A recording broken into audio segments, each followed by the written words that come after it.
ابتدا اس حقیقت کے نام سے جو ہر بے حقیقت کو حقیقت کے لباس میں نمودار کرتا ہے۔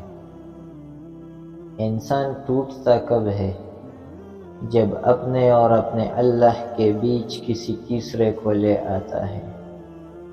کہ اللہ نے انسان کو اپنے لیے پیدا کیا، محبوب اور محب کے بیچ وہ راز اور نیاز نہ رہے تو وہ رابطہ ٹوٹ جاتا ہے، اور جب رابطہ ٹوٹ جاتا ہے تو فاصلے بڑھ جاتے ہیں۔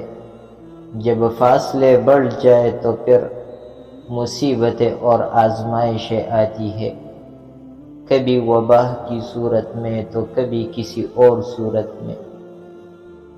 انہی فاصلوں کو کم کرنے اور اسی رابطے کو برقرار کرنے کے لیے اللہ تعالیٰ نے انسان پر بہت بڑا احسان اور فضل کیا ہے کہ انہیں رمضان جیسا عظیم مہینہ عطا فرمایا۔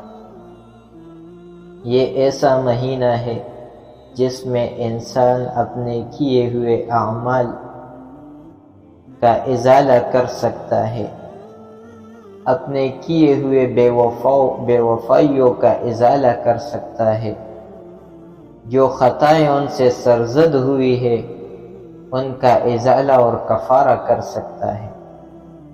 یہی رمضان وہ مہینہ ہے جس میں انسان کو وہ توفیق مل جاتی ہے جس کی وجہ سے انسان زیادہ سے زیادہ نیک اعمال کر سکتا ہے۔